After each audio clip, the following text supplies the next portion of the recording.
We're in landscape, 16 by 9 with the screen flipped. We could change it in the camera by, I believe, swiping down and going towards the right hand side, the lower button, let's say, and just change it, the orientation. You don't have to have the screen flipped, but then you get a smaller window to look at. If you like to look at a large window, great. We're in low light. Low light disables the face tracking, and some people don't know that. And this is what low light looks like. I have forgotten how to bring myself to the side and, vlog and keep me in that edge of the picture. And no matter where you put the camera, it'll follow you. Basically just move the joystick over some. And that gives you that option right there. Well, we all know the DJI Osmo Pocket 3 has been out for nearly 2 years. I got mine just about this particular time.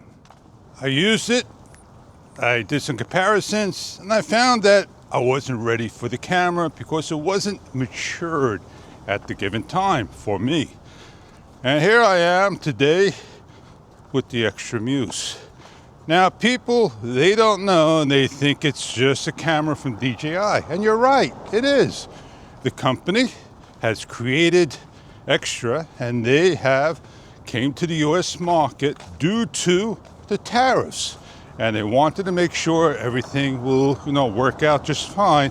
And they rebranded. And I'll tell you something that some people may not know. Back in the days, when, is it Kodak? I don't think it was Kodak, it was Aptec, the Aptec IS-DV.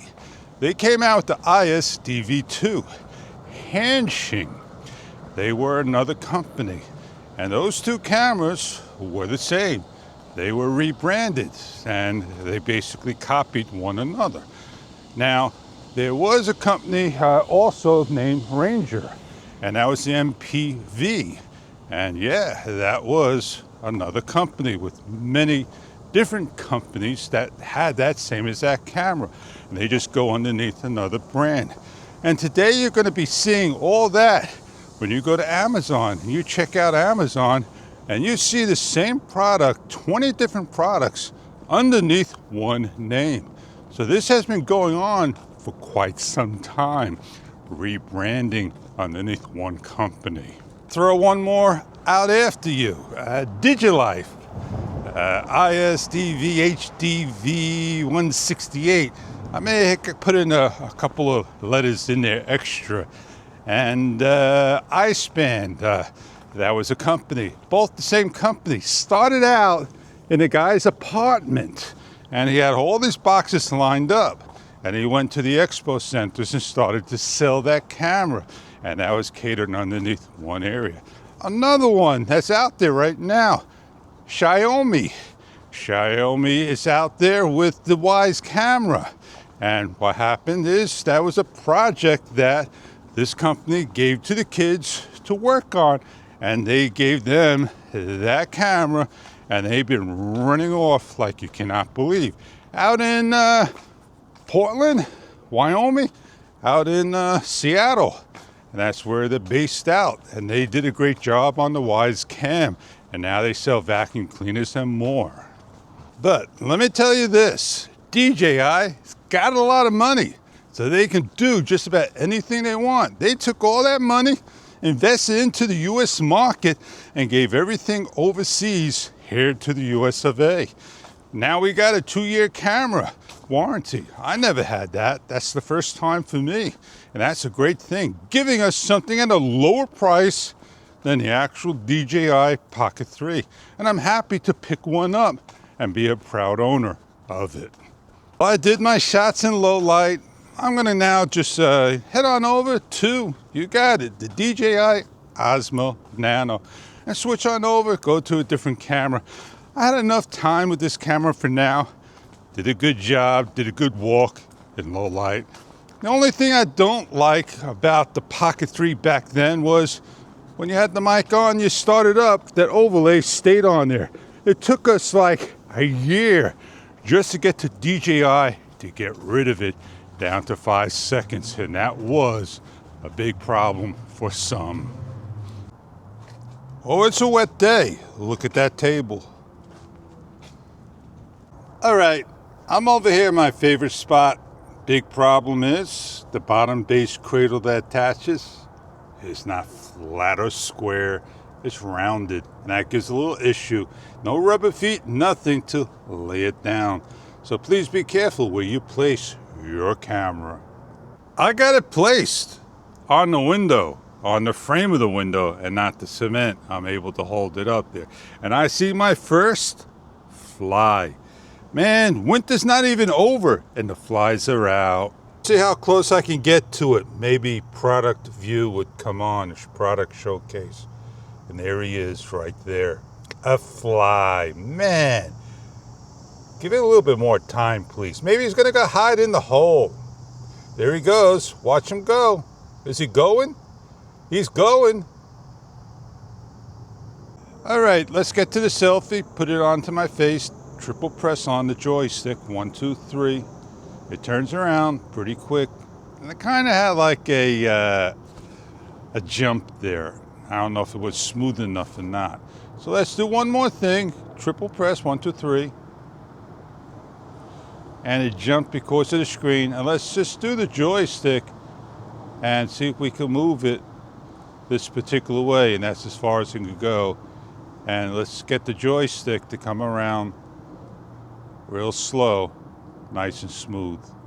Now this camera has what is called motion lapse, which you go into the bottom left, swipe all the way till you see time lapse, open it up, hyperlapse, motion lapse, time lapse, and then you have a left to right, right to left, and it automatically go for how many minutes you set it up. You don't pick a waypoint on the screen. I think the Pocket 3 you picked the waypoint. I don't recall. This is the Osmo Nano and the Pocket 3. One is a 1-inch sensor and the other is like a 1.128 or 1.13. I can't remember it all. And I'm on video mode. And I'm just walking around, holding both cameras as close to one another, the same distance. And you can see the difference in the field of view, the millimeters difference, and I'm underneath a nice bright light. So what I'm gonna go do is switch on over to Super Night on one, and the other one I call Bright Night.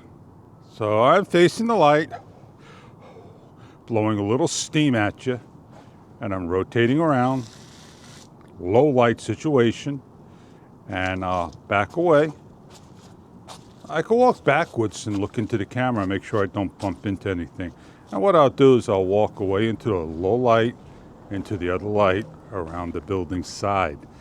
And you get an idea how both cameras work and do their job. Do you like a gimbal camera? Or do you like a compact POV style camera? Oh no, man, it's getting wet. I'm into the lights over here.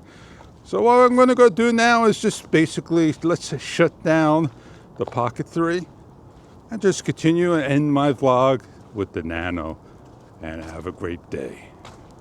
The mic is not on for the Nano. It's now off. I turned the mic totally off, and it's only on for, you got it, the extra muse.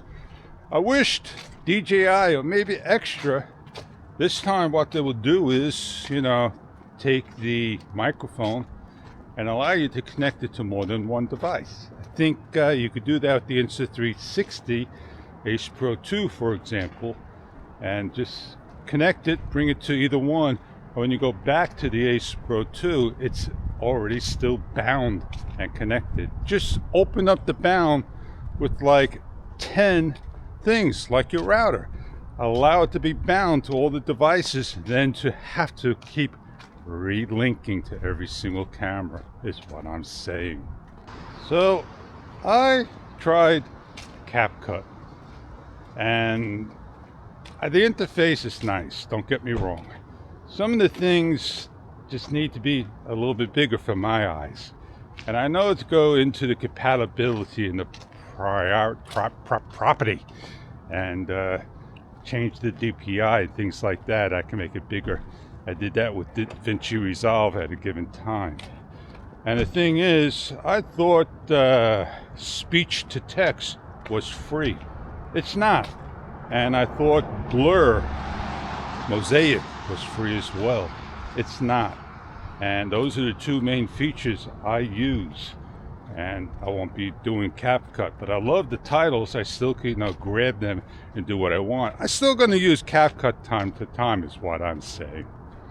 I had Cyberlink Power Director 2022, and now I would have to make a purchase for the program, and that does have text to speech. You don't have to pay for it. It's in the perpetual lifetime plan. But if you want to use everything, you have to pay $59 versus $69 that's still on sale. And I was tempted to go get it. I was going to trial it out, but HEVC wasn't supported in the free version, and I couldn't do things. I still could put it back on and just look at things and work with photos and just do an H.264 video and see if that would work with the program and try it out. And if I like it again, then I'll make the purchase. And I'm not sure if I'll make the lifetime, but I'll probably do the annual this time for a year and see how it goes. Well, I had my fun. I did a couple of reviews in, one day, one morning, and maybe it's nice enough for me to get on now. And from time to time, I'll grab the camera and go do my vlogs, my talks, my share, my rides. They're coming up, and that's what spring break is about. Yeah, daylight saving times has hit. It's dark all over again, and before you know it, it'll be all over. One more day. D-Log M, D-Log X, yeah, I-Log. You could definitely do flat. On a foul day, might as well just use a regular camera. You can't put color into a foul shot. Well, I am Fish, and that's what I do. I do low light shots, and you get to decide in the video what you like, dislike, and that's what the cameras are all about. And on that note, have a great one, and I'll see you on the next video vlog. Later.